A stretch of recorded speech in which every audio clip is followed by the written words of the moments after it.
Hello, this is the 27th issue of Catch of the Day, available on the Branch Talk YouTube channel.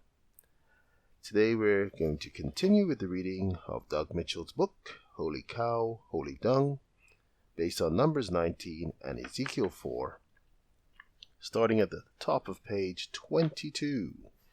It is clear from the context that the phrase, the morrow after the Passover, applies to the morning of the 15th day of the month, and not the 16th.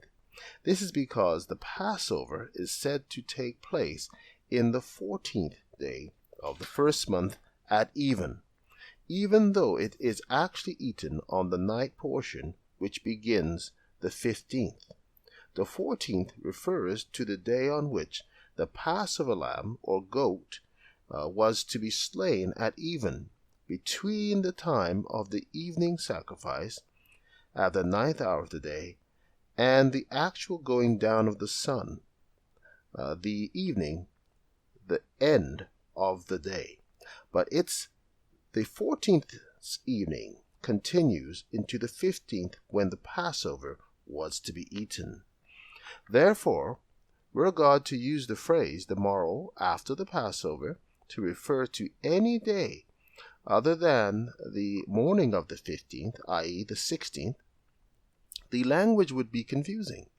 So we see that God intentionally avoided using the phrase the morrow after the Passover and the morrow after the first day of the Feast of Unleavened Bread, or any other language which could be construed to imply that the 16th of the month was intended, when distinguishing the day on which the offering of the waste sheaf was or is to take place, for it was or is to take place on the morrow after the Sabbath. From calendar in the heavens, New Year's, new moons, Passover, Pentecost. For other studies on the actual day of the Passover, the crucifixion, the resurrection, please see Calendar in the Heavens, New Year's, New Moons, Passover, Pentecost, and Pentecost 2005, Track 10. The Sign of Jonah, 3 Days and 3 Nights in the Heart of the Earth, Symbolic Code, Volume 1, number page 5 to 7, and Symbolic Code, Volume 2, number 12, page 6, Symbolic Code, Volume 3, numbers 8, 9, 10, page 10. Was the fourth angel to be infallible? The Seventh-day Adventists, under the third angel's message, are not alone in attempting to assign an air of infallibility to their inspired leader. The Davidian Seventh-day Adventists have attempted to do the same thing with the writings of Victor Hoddeff, their late leader. This in spite of the fact that he is the one quoted earlier as having said, "Of necessity, any statements relative to a subject which is still out of sight in the unfolding of the scroll are made only in incidental terms of truth, as it is at the time seen or commonly understood. And if the common understanding of these incidental statements be wrong, the writer cannot be held responsible for that which he has borrowed from others or seen but very dimly, and therefore expressed very indefinitely. This circumstance is natural and common to every writer treating of present truth, beginning with the Old Testament writers and continuing ever since, and will thus be until every component part of the truth is made known. Answer Book 2, page 78 and 79. Here is an example of one of the obvious errors in Victor Hoddeff's writings.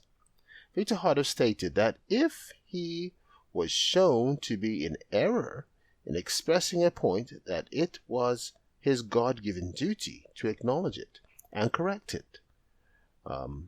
One Answer Book, page 49 and 50. As he is unable to do such at this time, it remains for God to do so at his pleasure. One error which exists in the writings of his understanding, or better said, his misunderstanding, of whether or not there were any sacrifices done on the Sabbath day. When talking on the matter of selling our books from the pulpit on the Sabbath, he presented the following argument. A good minister of God, after being questioned as to the authority in selling our publications on the Sabbath day in the house of God, said, "It is a question just how much of our publications are to be sold on the Sabbath." The confliction in this minister's mind was answered in 3 short words, none of it. But this answer did not satisfy the man in the sacred position, and he added, ancient Israel killed the lamb and sacrificed on the Sabbath. Therefore, we can sell our books. The answer given to this was, if Israel did sacrifice the lamb on the 7th-day Sabbath, they were told to do so, but you are told not to. And that is the difference.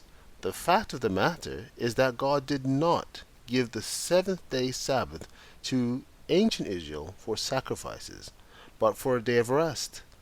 Monthly Sabbaths were added for the sacrifices.